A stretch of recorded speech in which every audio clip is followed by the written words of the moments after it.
การเอาประตูระบายน้ำไปพอดลงในพื้นที่จริงในส่วนของงานดินงานผันน้ำงานตอกเข็มงานผนังประตูระบายน้ำมันจะสนุกมากเราไปทำประตูระบายน้ำที่ขวางลำน้ำมีเรือผ่านไปผ่านมาเราจะสามารถที่จะดำเนินการได้อย่างไรสวัสดีครับพี่ช่างเบนนะครับงานที่สำคัญของวิศวกรงานหนึ่งเลยก็คืองานควบคุมงานก่อสร้างปัจจัยหนึ่งที่สำคัญที่วิศวกรควบคุมงานหรือว่าผู้บริหารโครงการจะต้องทำให้ได้ก็คือการวางแผนหรือการที่จะคิดขั้นตอนการทำงานเมื่อเราคิดขั้นตอนการทำงานแล้วเราก็จะต้องไปควบคุมการทำงานให้ได้ตามขั้นตอนการทำงานที่เราวางแผนแล้วก็เราคิดไว้ในส่วนของคลิปการทำงานประตูระบายน้ำ EP 1ที่พี่เบนพูดไปแล้วมันเป็นตัวอย่างที่ดีเลยมันจะมีขั้นตอนในการทำงานอยู่ทั้งหมด10ขั้นตอนนะครับ2ข้อแรกจะเป็น2ข้อที่เราจะต้องดำเนินการก่อนในส่วนที่1ก็คือขั้นตอนในการสำรวจพื้นที่หน้างานแล้วก็ขั้นตอนที่2เป็นขั้นตอนในส่วนของการวางผังตัวอาคารจะเป็น2ข้อที่สำคัญมากเพราะว่าคิดดูสิครับว่าถ้าน้องๆสำรวจผิดวางหมุดผิดแล้วก็จัดนะครับวางผังอาคารผิดแล้วทำการก่อสร้างไปแล้วมันไม่ถูกมันจะต้องมารื้อถอนไม่สามารถส่งมอบงานได้หรือทำผิดกฎหมายเนี่ยมันพังเลยมันพังตั้งแต่แรกของการทำงานเลยเพราะฉะนั้นการเริ่มต้นที่ดีก็เหมือนกับการ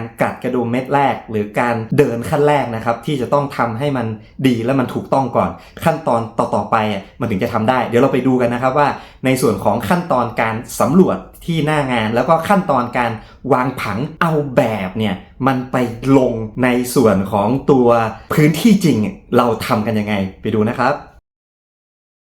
ก็จะขอเริ่มนะครับที่ขั้นตอนหรือวิธีการก่อสร้างนะครับในส่วนของขั้นตอนที่1นะครับเราก็เริ่มด้วยการสำรวจนะครับสภาพภูมิประเทศอย่างที่พี่เบนทำนะครับประตูระบายน้ำก็จะต้องเข้าไปสำรวจสภาพภูมิประเทศก่อนนะครับอาจารย์ที่มช.นะครับได้สอนพี่เบนเลยว่าถ้าสมมุติว่าเราจะทำการก่อสร้างใดๆถ้าไม่ได้เข้านะครับไปทำการสำรวจพื้นที่ก่อนเนี่ยอย่าคิดที่จะวางแผนในการทำงานหรือคิดที่จะทำงานนะครับเพราะฉะนั้นมันจะต้องเข้าไปตั้งแต่ซื้อแบบประมูลงานแล้วล่ะนะครับแล้วก็ก่อนที่จะเข้าไปทำการก่อสร้างก็จะต้องเข้าไปสำรวจพื้นที่อีกทีอย่างที่พี่เบนเคยบอกไว้นะฮะในส่วนของงานก่อสร้างประตูระบายน้ำที่ทำในแม่น้ำหรือลำคลองมันจะมี2ฤดูนะครับก็คือฤดูน้ำหลากกับฤดูน้ำแล้งนะครับตอนที่พี่เบนไปสำรวจเนี่ยพี่เบนได้สำรวจก่อนการทำงานก็จะสำรวจสภาพพื้นที่นะครับที่เป็นหน้าแล้งก็จะเห็นว่าภาพโดยรวมเนี่ยก็จะเห็นว่ามีน้ำนะครับที่มีระดับน้ำต่ำนะครับยังเห็นตลิ่งนะครับแล้วก็เห็นสภาพของตัวริม2ฝั่งแม่น้ำนะครับเราก็เก็บข้อมูลไว้ให้หมดนะครับภาพถ่ายมันคือประวัติศาสตร์ต้องเก็บไว้ให้เยอะๆนะครับเพื่อเป็นหลักฐานข้อมูลในการทำงานเราไม่สามารถที่จะกลับมาถ่ายได้อีกแล้วเมื่อมันแล้วเสร็จจากนั้นเมื่อฤดูน้ำหลากนะครับอันนี้เป็นภาพถ่ายนะครับในมุมมองเดียวกันก็จะเห็นว่าตอนที่น้ำแล้งระดับน้ำเนี่ยมันเดินข้ามได้เลยนะครับแต่ว่าพอเป็นหน้าน้ำปุ๊บเนี่ยน้ำมันท่วมหัวเลยท่วมเต็มตลิ่งเลยเพราะฉะนั้นเราก็ต้องเก็บข้อมูลไว้ทั้งหมดนะครับเป็นการเก็บข้อมูลภาพถ่ายเบื้องต้นเนี่ยก็จะเป็นการเก็บข้อมูลที่ค่อนข้างที่จะง่ายที่สุดแล้วแต่ต้องเข้าใจนะครับเพราะว่าภาพถ่ายเนี่ยจะต้องเก็บให้ดีเพื่อสื่อความหมายแล้วก็เก็บเป็นข้อมูลพื้นฐานในการทำงานในส่วนของงานสำรวจนะครับนอกจากที่เราจะไปสำรวจด้วยตาแล้วก็ถ่ายรูปเก็บไว้แล้วเราก็จะต้องมีการสำรวจด้วยเครื่องมือด้วยนะครับซึ่งเครื่องมือในการสำรวจโดยทั่วไปนะครับก็จะมีการสำรวจโดยระบบ GPS นะครับในการถ่ายทำเรื่องของหมุดควบคุมทางลาดแล้วก็ทางดิ่งนะครับรวมถึงการใช้ตัวกล้องระดับนะครับในการที่จะ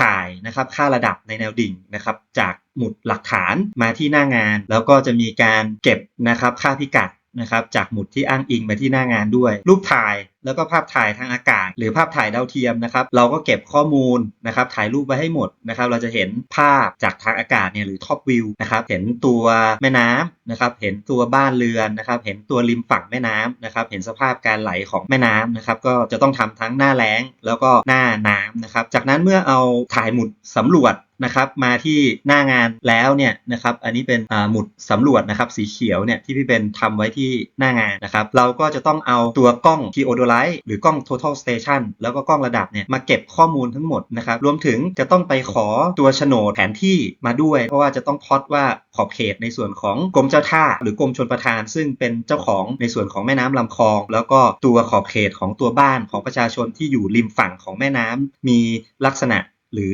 มีการวางผังมี ผังของพื้นที่ยังไงเมื่อเก็บข้อมูลโทโปกราฟิกหรือว่าสภาพภูมิประเทศบนบกแล้วก็ใช้เรือนะครับหรือใช้คนเก็บในน้ำหรือไฮโดรกราฟิกเซอร์เวย์ได้แล้วเสร็จแล้วก็ได้ผังของตัวโฉนดที่ดินแล้วเราก็จะเอามาพล็อตเนี่ยเห็นไหมฮะตัวนี้พี่เบนเอาพล็อตในส่วนของตัวโฉนดที่ดินแล้วก็พล็อตในส่วนของตัวค่าระดับนะครับค่าระดับที่พล็อตได้เนี่ยมันจะออกมาเป็นเส้นคอนทัวร์เห็นไหมฮะเส้นคอนทัวร์ที่ถี่ๆก็คือความชันมากนะครับตรงตลิ่งมันก็จะมีความชันมากเห็นไหมครับตรงนี้เส้นที่ติดกันอย่างเงี้ยความชันมากนะฮะถ้าสมมติว่าเส้นที่ห่างๆกันเนี่ยก็จะมีความชันที่น้อยค่อนข้างลาบเราก็พล็อตตัวโฉนดที่ดินลงไปหลังจากที่พล็อตโฉนดที่ดินลงไปแล้วพล็อตตัวข้อมูลนะครับค่าระดับลงไปแล้วเนี่ยเราจะเริ่มเห็นแล้วว่ามันมีความสูงต่ำมีมิติเกิดขึ้นมาแล้วก็จะเป็นในส่วนที่เราจะนำในส่วนของตัว construction boundary นะครับหรือว่าขอบเขตพื้นที่ก่อสร้างนะครับนำมาใส่ลงไปขอบเขตพื้นที่ก่อสร้างเราก็จะมาดูนะครับหมุดของกรมชลประทานกับหมุดของกรมเจ้าท่ามาพล็อตใส่อันนี้มันจะเป็น right of way นะครับในส่วนของงานก่อสร้างว่าเรามีขอบเขตพื้นที่ของโครงการนะครับหรือว่าเจ้าของงานเนี่ยอยู่ที่ตรงไหนเนี่ยพี่เบนก็พล็อตขอบเขตของตัวกรมชลประทานใส่ไปทั้งข้างซ้ายแล้วก็ข้างขวาของพื้นที่เมื่อพล็อตขอบเขตของพื้นที่แล้วก็จะเอาในส่วนของตัวข้อมูลหลุมเจาะนะครับอย่าลืมว่าในส่วนการข้อมูลแนวดิ่งเนี่ยมันเป็นข้อมูลทั้งในส่วนของตัวเขาเรียกว่าอะไรล่ะ3ส่วนนะครับก็คือส่วนที่อยู่บนพื้นดินส่วนที่อยู่บนอากาศนะครับแล้วก็ในส่วนที่อยู่ใต้ดินเนี่ยทั้ง3ส่วนจะต้องเอามาเป็นข้อมูลแล้วก็วางผังหรือว่าใส่เป็นข้อมูลให้มันอยู่ในแบบหรืออยู่ใน shop drawing ของเราซึ่งตัวข้อมูลที่อยู่ในดินเนี่ยก็จะเป็นหลุมเจาะซึ่งที่พี่เป็นทำงานก็จะเป็น9หลุมรวมถึงตัวพื้นที่ตรงนี้จะเป็นแบบของตัวโครงสร้างประตูระบายน้ำนะครับตัวนี้เป็นตัวประตูระบายน้ำนะครับเป็นในส่วนของโครงสร้างที่เป็นตัวชะลอนะครับหรือลดนะครับความเร็วหรือลดแรงของตัวน้ำนะครับที่อยู่ทางด้านเหนือน้ำแล้วก็อยู่ทางด้านท้ายน้ำนี่นะครับก็จะเห็นนะครับว่าในส่วนของข้อมูลดินนะจะต้องมาพล็อตลงไปด้วยจะเห็นว่ามีในส่วนของตัวชั้นดินแล้วก็มีการพล็อตค่าระดับลงไปตัวนี้เป็นค่าระดับของประตูระบายน้ำก็จะรู้ว่าเราจะต้องขุดดินออกเท่าไหร่นะครับจะต้องเอามาถมเท่าไหร่แล้วก็ในส่วนของชิดพายว่าชิดพายเนี่ยจะมีระดับความลึกที่เท่าไหร่แล้วก็รวมถึงส่วนของการตอกเข็มว่าเสาเข็มเนี่ยจะต้องมีปลายเสาเข็มอยู่ที่ชั้นไหนนะครับความแน่นของดินเป็นตรงไหนพวกนี้จะต้องเอามาพล็อตลงในแบบแนวราบกับแนวดิ่งให้หมดเลยในส่วนของการวางผังเราจะเห็นว่าเรามีแบบในส่วนของโครงสร้างที่เป็นส่วนของตัวสีส้มมีแบบของตัวโครงสร้างประตูระบายน้ำครับเราก็เอามาพล็อตเทียบกับแบบโฉนดนะครับอันนี้สามารถที่จะทำในคอมตัวนี้ทำในคอมนะครับตัวนี้ทำในคอมพิวเตอร์นะครับใช้โปรแกรม AutoCAD ในการทำก็จะได้โฉนดแล้วก็พื้นที่แล้วก็แบบของโครงสร้างจากนั้นเนี่ยเราก็เอาตัวโฉนดกับแบบของโครงสร้างมาพล็อตตัวไม่ใช่เอามาพล็อตลงในภาพถ่ายทางอากาศคู่กันกับตัวภาพนะครับคอนทัวร์หรือว่าความสูงต่ำของภูมิประเทศนะครับก็จะเห็นแล้วว่าพื้นที่ของเราเนี่ยอยู่ในน้ำก็ค่อนข้างเยอะเนี่ย 50% เลยแล้วก็อยู่บนบกอีก 50% นะครับและมีส่วนเนี่ยที่จะต้องเวนคืนพื้นที่เนี่ยเท่าไหร่แล้วก็มีส่วนที่จะเป็น right of way ในส่วนของพื้นที่ในการก่อสร้างอยู่ที่เท่าไหร่จะมีการนำแบบในส่วนของโครงสร้างเอามาพล็อตกับตัวข้อมูลภาพถ่ายข้อมูลเซอร์เวย์ที่เราสำรวจสภาพภูมิประเทศที่ได้ที่หน้างานนะครับก็จะค่อนข้างชัดแล้วว่าประตูระบายน้ำเนี่ยมันจะมีรูปร่างหน้าตายังไงเมื่อเราสร้างเสร็จหรือตลอดระยะเวลาการก่อสร้างเราจะเจอปัญหาน้ำยังไงจะทำงานบนบกส่วนไหนในน้ำส่วนไหนจะทำตัวโครงสร้างป้องกันน้ำท่วมในส่วนไหนยังไงเนี่ยมันจะเริ่มเข้าใจได้ชัดเจนขึ้นแล้วมันจะเริ่มเห็นภาพแล้วเป็นยังไงบ้างครับน้องๆในส่วนของการเตรียมการก่อนที่จะไปก่อสร้างที่หน้างานนะครับเริ่มด้วย2ขั้นตอนในส่วนของการสำรวจพื้นที่หน้างานแล้วก็การเอาแบบลงมาพล็อตหรือวางผังให้มันอยู่ในพื้นที่ก่อสร้างได้จริงนะครับตอนนี้น้องๆก็น่าจะเริ่มนึกภาพออกแล้วล่ะเดี๋ยวต่อไปในส่วนของ EP 3จะทำเป็นเรื่องของการก่อสร้างจริงแล้วล่ะต่อไปในส่วนของงานดินนะฮะงานขุดดินงานตอกเข็มงานก่อสร้างผนังประตูระบายน้ำงานผันน้ำเนี่ยมันจะสนุกมากเลยว่าเราไปทำประตูระบายน้ำที่ขวางลำน้ำใหญ่ๆหรือขวางคลองใหญ่ๆมีเรือผ่านไปผ่านมาหรือยังมีน้ำที่เป็นน้ำแล้งกับหน้าน้ำอยู่เนี่ยเราจะสามารถที่จะดำเนินการได้อย่างไรถ้า